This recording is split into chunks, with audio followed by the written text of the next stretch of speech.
Hello, this is Old School from WhatTheBuck.net doing the Giants review, not the emotional, fired up, pissed off at the world quick review that I did Sunday night after the game. This has the benefit of having gone back and watched the game a second time, which, if you can imagine that kind of pain, welcome to my world. Watching your team play listless, half-hearted, poorly schemed, poorly executed game against a far superior squad twice is in fact twice as painful as watching it once, like you would expect.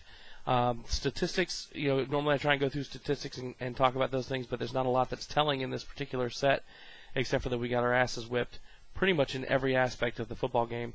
I do want to start with a little bit of breaking news. Josh Johnson has been named the starting quarterback after this game. He came in and spelled Byron Leftwich at the end and gained about twice as much yardage in one drive as Byron had gained the entire game. Now, I don't hang all that on Byron, to be honest. I wasn't a Byron Leftwich fan. I thought Luke McCown should have been our starter, but the front office made a different direction. I think the first 2 weeks of the year, Byron played well enough to win. We couldn't put 4 quarters together, and our defense couldn't stop anybody. This particular game, however, the Giants' defense did an amazing job getting penetration with 4 and 5 linemen, not needing to blitz to get in there at all. Our offense couldn't get on track. We couldn't run the ball. We couldn't throw the ball. We had 3 and outs constantly. No continuity. We couldn't keep our defense off the field. The Giants ran 76 plays to our 36 plays. That's essentially a game and a half for our defense, which already isn't particularly good. And when you add in the fact that they played essentially another half of football, that's just an insurmountable obstacle. Byron is well known to have a slow release. He's not particularly fleet of foot.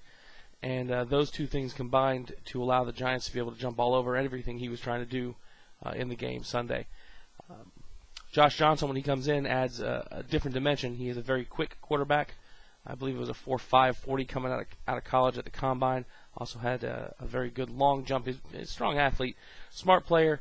Senior season, 1 interception, like 40 touchdowns. He played San Diego, right? This isn't top-tier competition, but the kid's smart. He worked out well in the offseason, showed well in training camp, showed well in preseason, well enough that they held 4 quarterbacks until they could move McCown after they made that choice. Now with this shuffle, this puts Josh Johnson as the number 1. It moves Josh Freeman to the number 2, and Byron Leftwich moves to the number 3, taking the role as a veteran mentor for these 2 quarterbacks. Now, I do believe that's intentional. The front office, when they made the move that Byron Leftwich wants a quarterback that looks for the big play first and then moves down through his progressions. They felt like that was not what Luke did. Luke was brought up in the West Coast offense. He's looking for the short to mid-range passes, high percentage. That kind of quarterback's always going to have a higher completion percentage, but not going to get you the big plays. And I think that this administration wants the inverse of that. They want someone who's looking for those big plays. Byron, towards the end of the Bills game, and certainly in this game, was not able to or not willing to look downfield and deliver the ball. So I think they want to still kind of bring that into these young quarterbacks in Josh and Josh.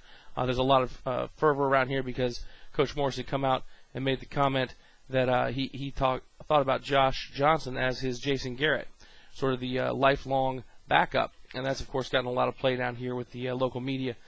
But he clarified himself in this press conference today and said that he was talking about being with the team for 10 years, like a Jason Garrett. But I don't think there's any joke. He's made no question about Josh Freeman being the future of this team. Even in the training camp, the quote that we had and that we played before was here.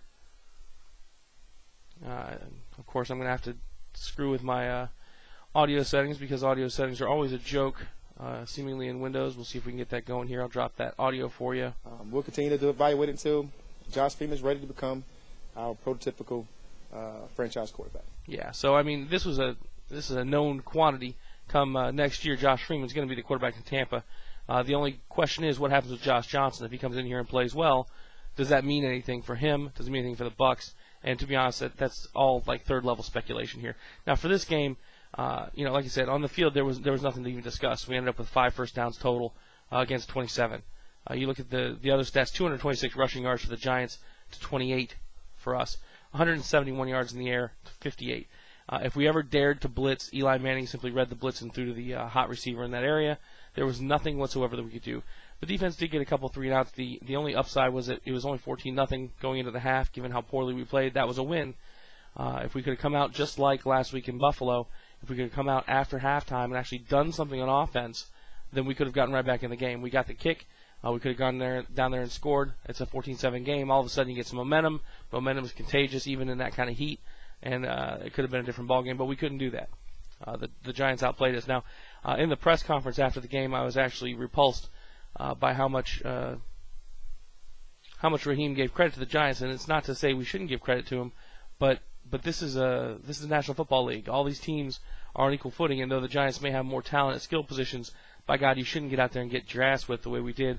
One thing that Raheem said that was very true, and I stand behind, was this. You are what your tape says you are, and right now we're not a very good football team. But more importantly, he said this, that we were outcoached. It wasn't just the players on the field. It was the game plan coming in. It was their ability to motivate, their ability to keep the fundamentals.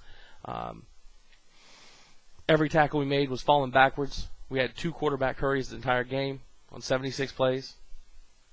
The Giants had 10 on 36 plays. It's just absolutely horrible. What was Raheem's comment about this? Let me see if I got that drop for you. We got beat by a grown man team. A grown man team, folks. That's what our illustrious leader brought to the table as an explanation for why we lost. And when asked if we were embarrassed, Raheem came back with, we don't use words like embarrassed around here. There's no such thing as embarrassed. Bullshit, there's no such thing as embarrassed. We're embarrassed right now. And if you're not embarrassed as a Bucs fan or a Bucs player right now, then you need to check yourself, because this was ridiculous. Chris Hovan was right last week, and he'd be right this week. If this doesn't wake you up, then you're in the wrong place. It's just unacceptable. Now, a more important question from a Bucs fan perspective, and like I said, I can go back to the stats, but it's boring. The Giants just completely destroyed us. There's nothing there that is of any interest whatsoever. There's no silver lining to be found. Josh Johnson moved the ball well in the fourth quarter against a pretty good defense. The Giants did bring multiple blitzes on that final possession. He read the blitzes well. He moved the team down the field. It wasn't like they were in a prevent shell. He moved the ball down the field. Couldn't stick it in the end zone at the end, but all in all, that's about as bright as you can be on the actual play on the field. There was a good question asked by a local beat reporter. I'm not sure who it was, but it's the best question I've heard at a press conference all year, and the audio is not great, guys, but hopefully you can hear this.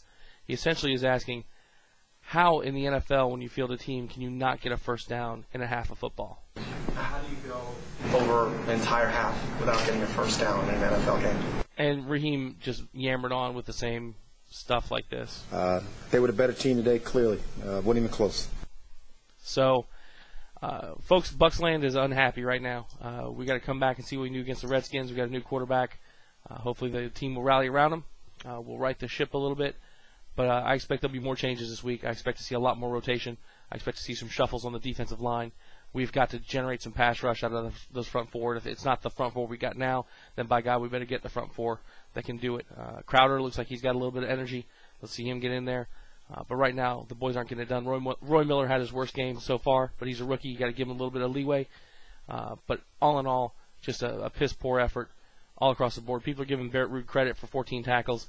Most of those tackles were falling backwards, getting dragged 4 yards. And that's not acceptable. We need to start hitting people and moving them back. I'm going to leave you with one more quote, I believe. This one I couldn't even believe it. Actually, 2 more quotes. This was Raheem's comment about the heels on this loss. This is an organizational get better day. A get better day, folks. It's a get better day. And the second best question at the press conference is, okay, if they're just bigger, faster, stronger players, then did you maybe misevaluate the team you had in training camp coming into the year? Do we not have the talent on this team to compete? Is there a question of maybe you overestimating the talent you have to do all these things that you want them to do? Are they physically capable of it? No, these guys are physically capable of it, and I got to get it out of them. It's my job to go get the very best out of them. And right today, I did not. And Raheem had said, best in one word, against the Giants, we were flat out outcoached. So we'll be back with a preview of the Redskins. Hopefully we can turn this thing around. I know my boy Big Nick's team went down again tonight, so we're down at the cellar of the NFC South. Things are looking dark, but we'll be all right. It's football. I've been through worse as a Bucs fan, God knows. So hopefully this video, not necessarily enjoyable unless you enjoy these clips. I mean, I got plenty of Raheem. He's like a walking quote machine. He'll keep me abreasted. Yeah, he'll keep him abreasted. That's trainer's going to keep him abreasted. That's just what he does. This just gives you. I did get a taste of it. He got a little taste of it. So if you can't get happy because of quotes like that from your head coach, then I don't know what can get you happy. We'll see you again with a preview video. Make sure you rate this if you could. What the Buck out. We'll see you Thursday night, 7 o'clock if you want to check out the show live.